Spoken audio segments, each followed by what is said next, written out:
నియోజకవర్గ ఇన్ఛార్జీలకు, అదేవిధంగా డైరెక్టర్లకు, వీర మహిళలకు, వేదిక ముందున్న జన సైనికులకు, వీర మహిళలకు ప్రతి ఒక్కరికి పేరు పైన హృదయపూర్వకంగా కృతజ్ఞతలు తెలియజేస్తూ ప్రతి ఒక్కరికి కూడా 13వ జనసేన పార్టీ ఆవిర్భావ దినోత్సవ శుభాకాంక్షలు తెలియజేస్తున్నాను. ఎక్కువ నేను కూడా విశ్లేషించడం టైం ఎక్కువ అయిపోతుంది. ఇప్పుడు చాలా మంది వక్తలు మాట్లాడినారు. అందరూ మాట్లాడితే విసుగొచ్చి అందరూ బయటకు పోతారు కాబట్టి తొందరగా అందరినీ భోజనాన్ని పంపించే మార్గం ఏర్పాటు చేస్తాం. ఖచ్చితంగా నేను చెప్పేది రెండే విషయాలు.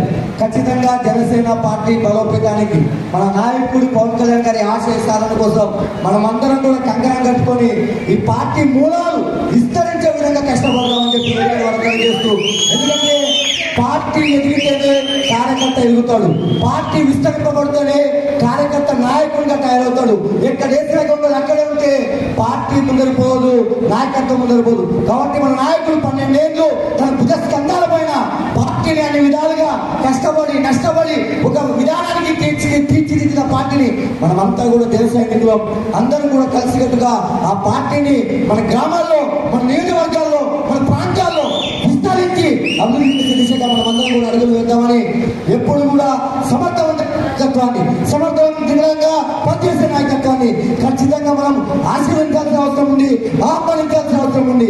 కాబట్టి ఖచ్చితంగా ఆ విధంగా జనసేన నాయకులు, క్రమశిక్షణ కలిగిన కార్యకర్తలు, జన సైనికులు, నాయకత్వం వచ్చే వాళ్ళు ప్రతి ఒక్కరు కూడా అలాంటి నాయకత్వాన్ని మన గ్రామాలలో ఎంకరేజ్ చేస్తూ ఒక్కొక్కరు ఖచ్చితంగా మన గ్రామాల్లో గ్రామ స్థాయి నుంచి అట్టలు స్థాయి నుంచి పార్టీని బలోపేతం చేసుకునే దిశగా అడుగులేదామని రాబోయే స్థానిక సంస్థల్లో మనమంతా కూడా కుతలాడే యువ మన పార్టీ అధ్యక్షుడు పవన్ కళ్యాణ్ గారికి ఈ స్థానిక సంస్థలు మనమంతా కూడా కర్నూలు జిల్లాలో సురేష్ నాయకత్వంలో అత్యధికంగా మనమంతా కూడా ఆ స్థానిక సంస్థల్లో నాయకత్వాన్ని, స్థానిక సంస్థల్లో నాయకులను తయారు చేసి ఆ స్థానాలని మన పవన్ కళ్యాణ్ గారికి మనం కాంగిద్దామని తెలియజేస్తూ మీ అందరికీ కూడా మళ్ళొకసారి పేరు పేరున హృదయపూర్వకంగా 13వ జనసేన పార్టీ ఆవిర్భావ దినోత్సవ శుభాకాంక్షలు తెలియజేస్తూ పవన్ కళ్యాణ్ గారి నాయకత్వం, ఇంకా గట్టిగా పవన్ కళ్యాణ్ గారి నాయకత్వం,